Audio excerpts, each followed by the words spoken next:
ओम नमः शिवाय, श्री शिवाय नमस्तुभ्यम। दोस्तों, फिर से एक बार स्वागत है आपका शिव शंभू यूट्यूब चैनल पर। अभी तक हमने शिव पुराण रोज संहिता खंड 3 के 7 अध्याय देख चुके हैं। अब 8वां अध्याय है मैना और हिमालय की बातचीत। ब्रह्मा जी बोले, हे नारद, तुम्हारे स्वर्गलोक जाने के पश्चात कुछ समय तक सब कुछ ऐसे ही चलता रहा। एक दिन मैना अपने पति हिमालय के पास गई और उन्हें प्रणाम कर उनसे कहने लगी, हे प्राणनाथ, उस दिन जब देवर्षि नारद हमारे यहाँ पधारे थे और पार्वती का हाथ देखकर उसके विषय में अनेक बातें बता गए थे, तब मैंने उनकी बातों पर ध्यान दिया था।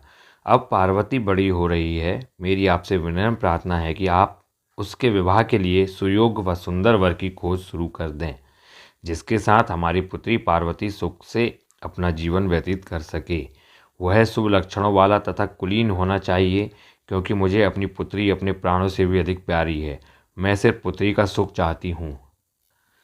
यह कहकर मैना की आंखों में आंसू आ गए और वे अपने पति के चरणों में गिर पड़ी। तत्पश्चात हिमालय ने पत्नी मैना को प्रेम पूर्वक उठाया और उन्हें समझाने लगे। वे बोले, हे देवी, तुम व्यर्थ की चिंता त्याग दो। मुनि नारद की बात कभी झूठ नहीं हो सकती। यदि तुम पार्वती को सुखी देखना चाहती हो तो उसे भगवान शिव की तपस्या के लिए प्रेरित करो।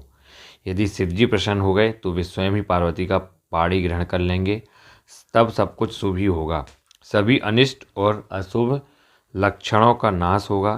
भगवान शंकर सदा मंगलकारी हैं, इसलिए तुम पार्वती को शिवजी की कृपा दृष्टि प्राप्त करने के लिए तपस्या करने की शिक्षा दो। हिमालय की बात सुनकर मैना प्रसन्नतापूर्वक अपनी पुत्री पार्वती को तपस्या के लिए कहने उनके पास चली गई। ये 8वां अध्याय था। अब 9वां अध्याय भी हम इसी वीडियो में देखेंगे, जिसमें पार्वती का स्वप्न। 9वें अध्याय में पार्वती के स्वप्न का वर्णन किया गया है।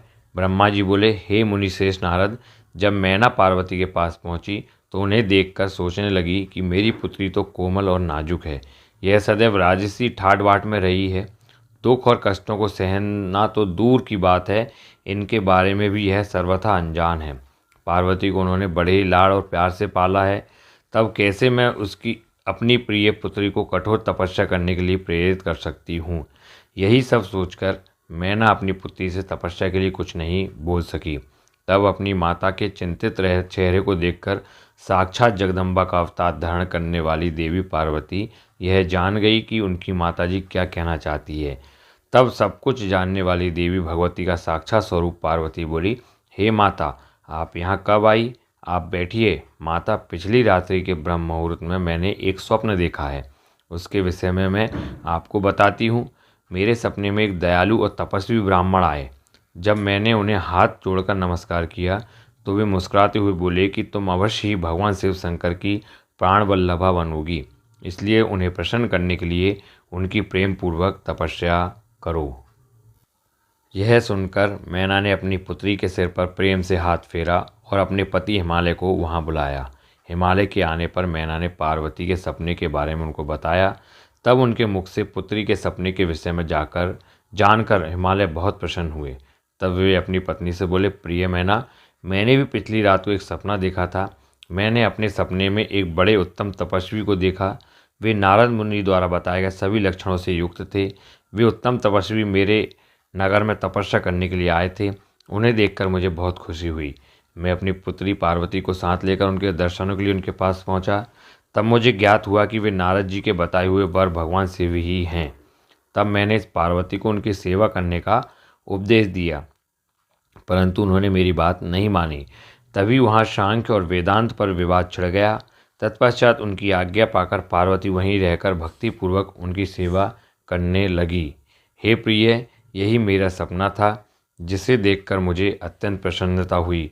मैं सोचता हूँ कि हमें कुछ समय तक इस सपने के सच होने की प्रतीक्षा करनी चाहिए।